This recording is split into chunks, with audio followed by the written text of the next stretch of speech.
Fox 61 News at 10 starts now. Now at 10, part of the Berlin Turnpike in Newington swarmed with police for an investigation. 2 people were shot and police have a suspect in custody. We'll have a live report from the scene.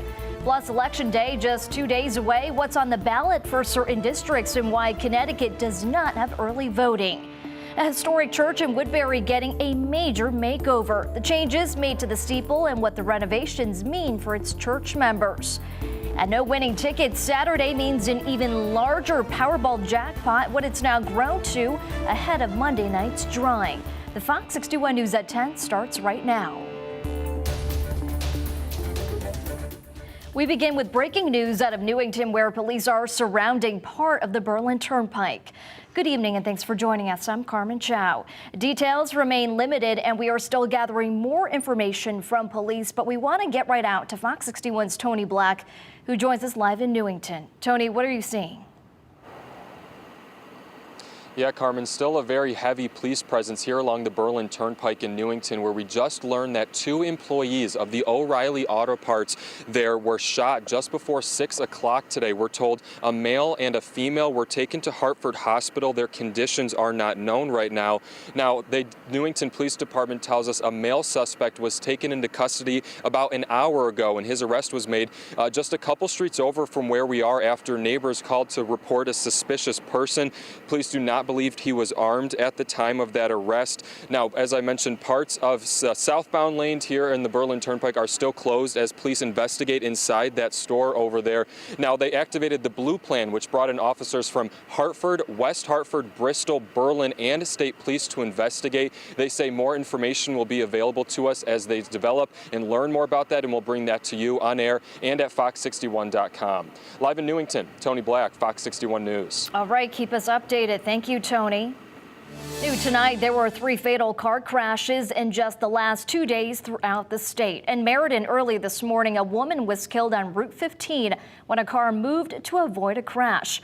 In Mansfield, a head-on collision left 1 man dead on Middle Turnpike last night, and in Middletown, a man died after losing control of his vehicle on I-91 southbound. But we'll take you to Meriden first. State police say 29-year-old Brianna Rivera of Southington was struck and killed by a car north of the Miller Avenue exit ramp in Meriden, which had moved over into the left lane after a crash between 2 other cars in the right. Police are still investigating exactly what happened.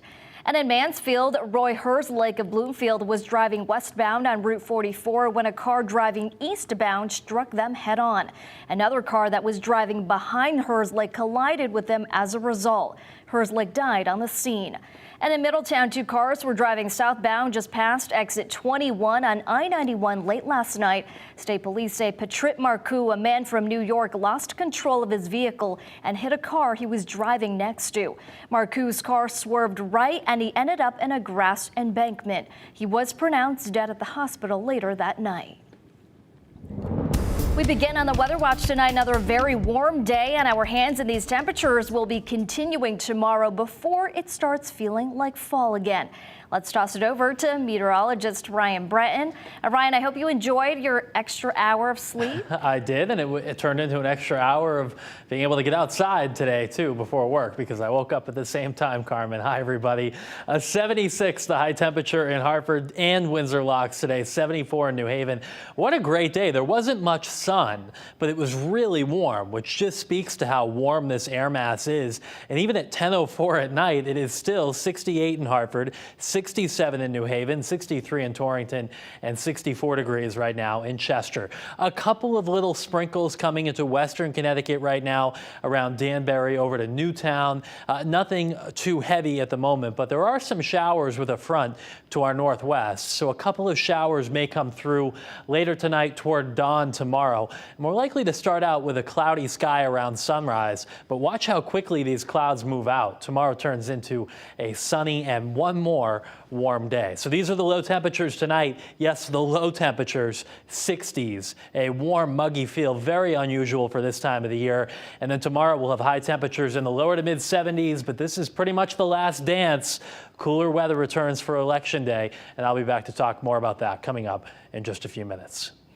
Ryan, thank you. We are 2 days away from the general election here in Connecticut, and we want to prepare you for what you will see when you head to the polls on Tuesday. The number one question we have heard from voters is about question 1 on all CT ballots. It reads, shall the Constitution of the state be amended to permit the General Assembly to provide for early voting? If you vote yes, it would allow the General Assembly to pass legislation to establish early in-person voting. The wording in the state constitution would have to be changed for that to happen. Connecticut is one of 4 states without early in-person voting. For example, in New York, voters started casting their ballots on October 29th, 9 days before the election. How long before the election can you start voting in person here in Connecticut? That would later be determined by lawmakers. Connecticut voters turned this down in 2014, but will be presented with it again this year. Dozens of towns and cities have additional questions for voters, from term limits to budget approvals to recreational marijuana sales and many more topics. For example, in Southington, voters will decide whether the town should spend $6.92 million to upgrade the high school's roof. Voters in Bristol will decide whether to increase the term limit for the mayor's seat from 2 years to 4 years. A big vote in Norwich of $385 million to include the construction of 4 new elementary schools and some other renovations. So take a look at your ballot before Tuesday so you have some time to think before you cast your vote. And switching from ballot questions to candidates, races across the state are starting to heat up. Let's take a look where they all stand right now. The latest Emerson College polling, along with WTNH and the Hill survey, shows Governor Ned Lamont is leading his Republican challenger Bob Stefanowski. He holds an 11-point lead, 52% to 41% over Stefanowski. The same survey shows Senator Richard Blumenthal with a 13-point lead over Republican challenger Leora Levy for his Senate seat. Blumenthal is leading 53% to 40%. He has maintained that lead since September. The polling and surveys showing a change could be on the way for the House race. Republican challenger George Logan has a 1-point lead over incumbent Democratic Representative Jahana Hayes with a 48% to 47% lead. 4% of voters are undecided, so this race could go either way come Tuesday. Now, during this upcoming election week, Girl Scouts of Connecticut is giving people a sweet reason to come out to the polls by hosting more than 400 cookie booths at voting locations and public areas throughout the state. The Girl Scout Cookie Program is the largest girl-led entrepreneurial program in the world, teaching skills like goal setting and business ethics. The proceeds from Girl Scout cookies stay in Connecticut, with many troops putting a portion of their cookie proceeds towards service projects. The Cookie Initiative is just one of many Girl Scout programs designed to build the next generation of leaders. In the last couple of years, we've added a lot of STEM. So girls are learning about engineering, they are learning about programming, computer programming, data analytics, and all kinds of good things that's very, very relevant to today. Girl Scouts are hosting the statewide cookie booths now through next Sunday, November 13th. To find a local booth in your area, visit the links page of our website, fox61.com. Fox 61 has you covered both leading up to Election Day and on Election Day. Right now, text the word VOTE to the phone number on your screen, 860-527-6161, and we'll send you back a link with our Fox 61 voter guide. It has all the races taking place this November, plus important information you need to know if you are planning to cast your ballot on Election Day. Stay with us this Tuesday on air, online, and on Fox 61 Plus with updates on essential races, both local and national. This morning, firefighters in Newington responded to a brush fire on Russell Road. A vacant building was also affected. All of the flames were eventually put out, and state police stayed on the scene to monitor the situation. After 3 years of planning and restoration, the steeple at St. Paul's Episcopal Church in Woodbury was part of a special rededication ceremony today. The church faced a number of problems that had developed over the course of the last 200+ years, such as sidings were coming loose, water damage, and structural damage. Behind the project was an architect and the church's congregant. They wanted to preserve the steeple for at least 50 to 100 years while respecting the original construction. We wound up having to replace some significant structural members.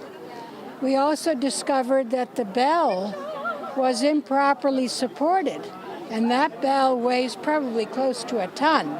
This is a fabulous historic building, and it has housed the people of St. Paul's since the late 18th century. So it's a real joy and privilege to celebrate the hard work that goes into making a building like this safe and beautiful and durable for generations to come. The entire project took approximately 6 months from start to finish. Hundreds of people raced for a good cause today in Wethersfield. It was all part of Jamie's Run for Connecticut Children's at Standish Park. The race is held in honor of Jamie Knotts, who passed away at 5.5 months in 2010 from a rare type of liver tumor. The Knotts family turning the tragedy into an inspiration. Since 2010, more than $500,000 has been raised for the pediatric clinic trials and family assistance programs at Connecticut Children's. The support that we gained when we were in the hospital, we really didn't want to lose that energy, so we turned it into an event. Just about 750 people today. We're hoping to raise $30,000 for Connecticut Children's, and we're very excited to have everyone here. Race participants were encouraged to donate or fundraise for Connecticut Children's. Money will help the search for a cure while easing the financial and emotional burden of kids and their families. Now another drawing, another night of no near billionaires. Bad news for the millions of Powerball players that struck out last night, but that lack of luck is raising the pot to a record-breaking $1.9 billion. It's been over 3 months since the last time someone won the jackpot, and it's now sitting well above the previous record set in 2016. As a reminder, if you are participating in the next drawing, you can watch the winning numbers on the CW20 tomorrow night at 10:59 p.m.